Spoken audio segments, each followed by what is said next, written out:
وعلى آله وأصحابه أجمعين.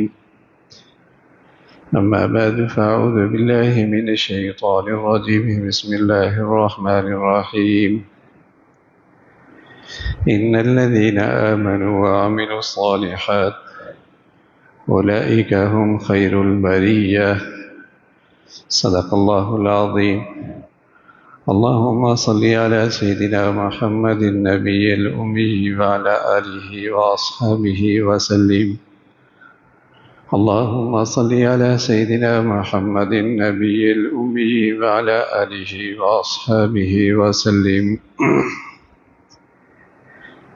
میرے معزز مسلمان بزرگوں، عزیز بھائیوں، اللہ کا کلام اور اللہ کے نبی جو فرماتے ہیں سچ فرماتے ہیں.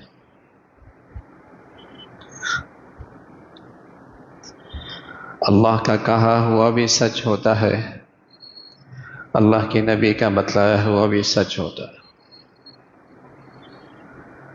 اور اللہ کے رسول بتلاتے ہیں کہ انسان کی شرافت اور اس کی عقل مندی اور اس کی سمجھداری اور اس کی سعادت اور اس کی قسمت بڑھیا اور وہ کامیاب ہے، یہ سب کچھ اللہ کی فرما برداری اور اس کی عبادت سے ہے.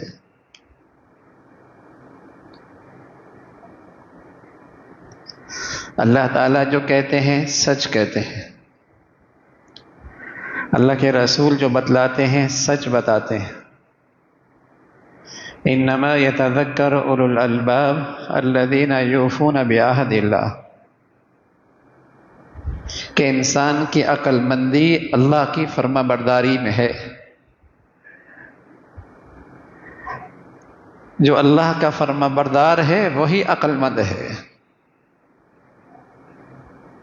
اور جس کی زندگی میں اللہ کی عبادت اور فرما برداری نہیں، کم عقل ہے.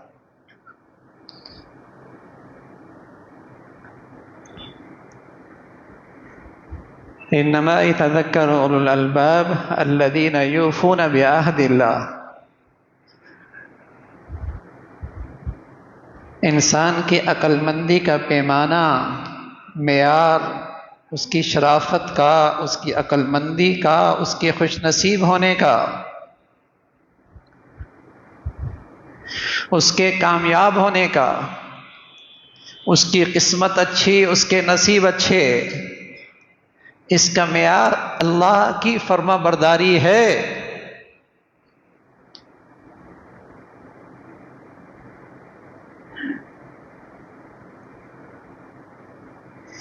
یہی شخص خوش نصیب ہے جب اللہ اور اللہ کے رسول کے بات پہ اعتماد نہیں رہتا تو اہل دنیا کے ہاں خوش نصیبی کا معیار کچھ اور ہوتا ہے، کامیابی کا پیمانہ کچھ اور ہوتا ہے. قال الذين يريدون الحياة الدنيا يا ليت لنا مثل ما أوتي قارون إنه لذو حظ عظيم. جو اللہ اور اللہ کے رسول کے سچائیوں سے بے خبر ہیں، جنہیں اللہ اور اللہ کے رسول کی سچائیوں پر اعتماد نہیں، ان کے ہاں خوش نصیبی اور کامیابی کا معیار یہ دنیا کے نقشے ہیں. مادی وسائل کس کے پاس، زندگی کے عہدے اور مناصب پہ کون بیٹھا، دنیا کی ریل پیل کس کے ہاں، چمک دھمک دولت کی نقشے کس کے ہاں. ایسے لوگوں کے ہاں کامیابی اور خوش نصیبی کا پیمانہ یہ ہے. کہنے لگے وقال الذین یریدون الحیاۃ الدنیا یا لیت لنا مثل ما اوتی قارون. کیا نصیب ہیں اس قارون کے اتنی دولت ہے، اتنے صندوق ہیں، ان صندوقوں کی اتنی چابیاں ہیں، لَتَنُوءُ بِالْعُصْبَةِ أُولِي الْقُوَّةِ، ایک طاقتور جماعت ان چابیوں کو اٹھایا کرتی تھی، جو اس کے خزانے تھے، ان خزانوں کی چابیوں کے لیے ایک مضبوط طاقتور جماعت ذمہ داری اٹھایا کرتے تھے۔ یہ ہے خوش نصیب۔ اور جب اس کو دیکھ کر کہنے لگے انہ لذو حظ عظیم، بڑا نصیب والا،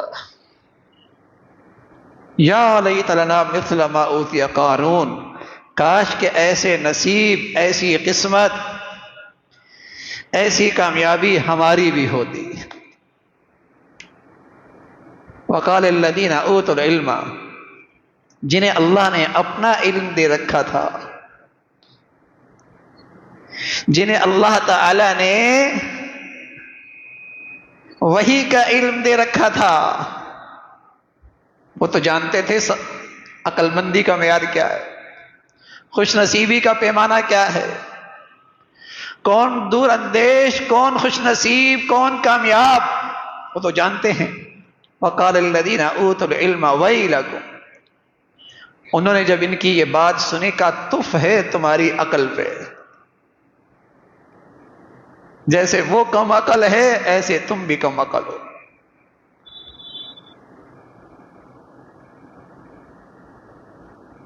وقال الذین اوتوا العلم ویلکم، تف ہے تم پہ، خیر لمن آمن وعمل صالحا، شرافت،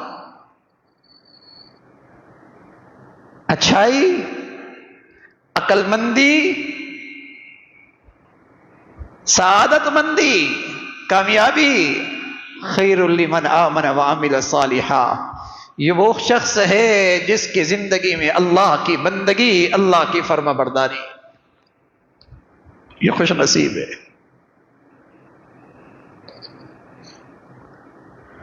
حضرت زائر رضی اللہ تعالیٰ عنہ دیہاتی تھے، رنگ کے کالے تھے، ذات کے غلام تھے، سبزیاں بیچ کے اپنے بچوں کو حلال کھلایا کرتے تھے۔ ایک شام مدینہ منورہ کے بازار میں کھڑے سبزیاں بیچ رہے، پیارے رسول صلی اللہ علیہ وسلم اللہ کے اس نیک بندے کے پیچھے سے آئے، کندھے پہ ہاتھ رکھا اور محبت سے فرمانے لگے من یشتری ھذا الغلام، بھئی اسے کون خریدے گا؟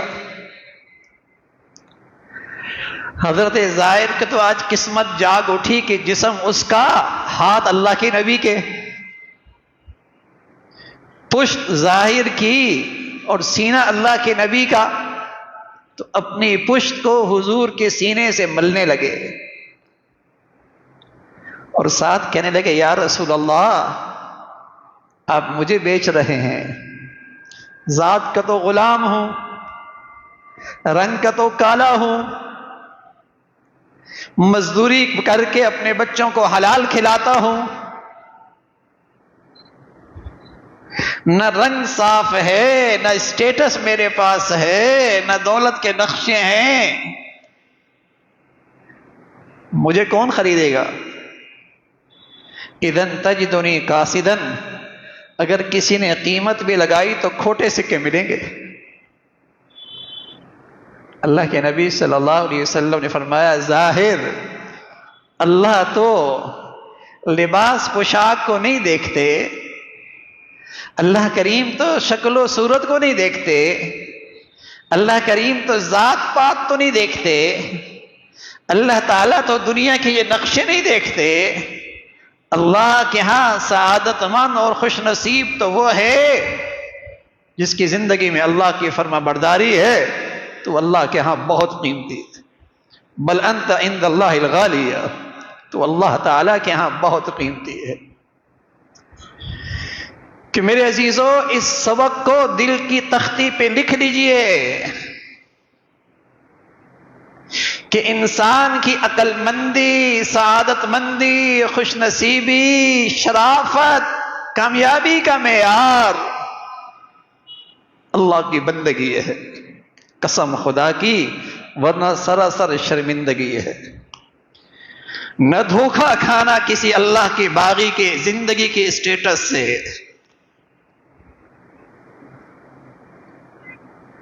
نہ کسی غلط فہمی میں مبتلا ہونا اللہ کے نافرمان کی دنیا کی خوشحالی دیکھ کر۔ یہ سب اللہ کے ڈھیل کی شکلیں ہیں، ورنہ اللہ کا سچائی، اللہ کے رسول کی سچائی یہ ہے، عزت دار، شرافت، عقل مندی اور کامیابی اور نصیب اس کے ہیں جس کی زندگی میں اللہ کی فرما برداری ہے۔ یہ نہیں تو ایسی دولت تو پھر قارون کے پاس بھی تھی، ایسا اسٹیٹس تو پھر فرعون کے پاس بھی تھا، ایسی زمینیں اور جاگیریں تو ولید بن مغیرہ کے پاس بھی تھی، ایسی خوبصورتی اور حسن تو ابو لہب کے پاس بھی تھا، یہ تو اللہ کے دشمنوں کے پاس بھی رہی ہیں۔ لیکن قرآن کی سچائی ہے یہ سب بدقسمت لوگ گزرے، ان کی قسمت ہار گئی، یہ کم عقل تھے کہ ناکام گزرے ہیں، یہ کامیاب انسان نہیں ہے دنیا کے۔ تو عزت، شرافت، عقل مندی، دور اندیشی اللہ کی فرما برداری میں، یہی خیر پہ ہیں، انہی کی زندگی بھلائی پر ہے، یہی روئے زمین کے خوش نصیب ہیں۔ ان الذین آمنوا وعملوا الصالحات، جو اللہ کے فرما بردار ہیں، اولئک ہم خیر البریہ، یہ پورے روئے زمین کی مخلوق میں سب سے بڑھیا لوگ ہیں، سب سے زیادہ عزت دار لوگ ہیں، سب سے زیادہ شرافت پہ ہیں، جو اللہ کے فرما بردار ہے۔ یہ معیار ہے عقل مندی کا، شرافت کا، عزت کا۔ یہ خوش نصیب ہیں۔ ایک شخص آیا کہنے لگا یا رسول اللہ ای الناس خیر، لوگوں میں سب سے اچھا کون ہے؟ لوگوں میں سب سے اچھا کون ہے؟ پیارے رسول صلی اللہ علیہ وسلم نے فرمایا من طال عمر وحسن عمل، لمبی عمر ہو لیکن زندگی اللہ کی فرما برداری پر ہو، لمبی عمر ہو زندگی اللہ کی فرما برداری پر ہو، چاہے وہ فقیر ہے چاہے وہ امیر ہے، چاہے وہ کسی بھی ذات کا ہے، کسی بھی رنگ کا ہے، کسی بھی قوم کا ہے، لمبی عمر ہے اللہ کی فرما برداری پر ہے، یہ سب سے بہتر ہے، یہ خوش نصیب سعادت مند۔ کہ یا رسول اللہ ای الناس شر، لوگوں میں سب سے برا کون ہے؟ فرمایا اللہ نے اسے زندگی کی نعمت تو دی، اللہ رب العزت نے اسے صحت کی نعمت تو دی، اللہ تعالی نے اسے زندگی اور صحت اور دیگر زندگی کی نعمتیں تو اسے عطا کی، لیکن اس کی زندگی اللہ کی فرما برداری پر نہیں، اللہ کی نظر میں یہ سب سے برا ہوا، سب سے حقیر ہے، اللہ کی نظروں سے، رحمت سے یہ گرا ہوا شخص ہے۔ تو خوش نصیبی کا معیار اللہ کی فرما برداری ہے۔ تو میرے عزیزو، اہل ایمان، اہل اسلام، اللہ کی بندگی کا، اللہ کی فرما برداری کے سیزن آئے تو بڑی قدر کیا کرتا ہے۔ عقل مند مسلمان، دور اندیش مسلمان، سعادت مند، خوش نصیب مسلمان جب کوئی نیکیوں کا سیزن آئے تو بڑی قدر کیا کرتے ہیں۔ جہاں ایک رمضان نیکیوں کا بڑا سیزن ہے، وہاں اللہ کے نبی نے فرمایا عشرہ ذی الحجہ بھی عبادت کا بہت بڑا سیزن ہے، والفجر ولیال عشر، یہ 10 راتیں، یہ 10 دن،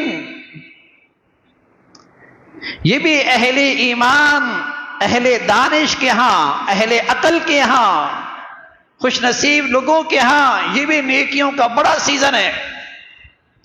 رمضان کے بعد نیکیوں کی کمائی سب سے زیادہ اس سیزن میں ہوا کرتی ہے۔ اس میں 2 عبادتیں تو ایسی ہیں جو پورے سال میں نہیں ادا کی جا سکتی۔ ایک حج کی عبادت ہے اور ایک قربانی کی عبادت ہے، پورے سال میں نہیں، انہی دنوں میں ادا ہوتی ہے۔ لیکن اس دن کا روزہ اس کی بھی بڑی شان ہے، ان راتوں کی عبادت سے بھی اللہ بڑے راضی ہوتے ہیں، اور خاص طور پہ عرفہ کا روزہ، عرفے کی رات کی عبادت،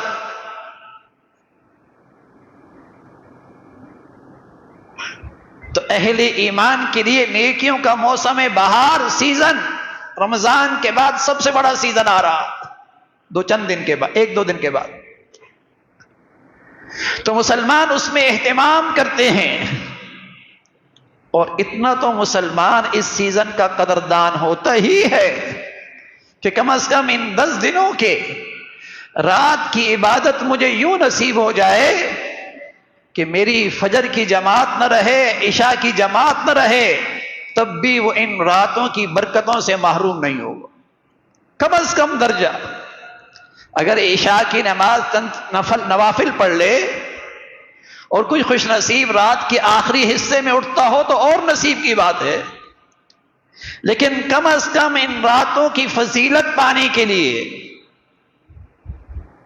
عشاء کی نماز جماعت سے، فجر کی نماز جماعت سے، اور اگر ہر دن روزہ نہیں رکھ سکتا تو عرفہ کی رکھ لے، اور عرفہ کا بھی نہیں رکھتا تو کم از کم ان دنوں کی اتنی فضیلت تو حاصل کر لے بھائی کہ کم از کم ان 10 دنوں میں اللہ کی نافرمانی نہ ہو، تب بھی وہ کچھ نہیں کھوئے گا، بہت کچھ پالے گا۔ لیکن جب مقامات بہت مبارک ہوں، جیسے اللہ کا گھر، جیسے حرمین شریفین، جہاں کے مکان کی برکت سے نیکیوں کا اجر بڑھ جاتا ہے، کچھ راتیں ایسی، کچھ دن ایسے جہاں اجر و ثواب بڑھ جاتا ہے، تو ایسی میرے عزیزو جب ان مقدس گھڑیوں میں اللہ کی نافرمانی ہوتی تو اللہ کا غضب بھی بہت ہوتا، اللہ کی پھر ناراضگی بھی بہت ہوتی ہے۔ تو اخیر درجے کی ان دنوں کی فضیلت حاصل کرنے کا ایک طریقہ یہ بھی ہے کہ کم از کم ان 10 دنوں میں اللہ کی نافرمانی نہ ہو۔ ایک شخص آیا پیارے رسول صلی اللہ علیہ وسلم کی خدمت میں، کہنے لگا یا رسول اللہ احب ان اکون اعبد الناس، میں اللہ کی بندگی کے اعلیٰ درجے پہ آنا چاہتا ہوں، میں اللہ کے یہاں سب سے بڑا عبادت گزار بننا چاہتا ہوں۔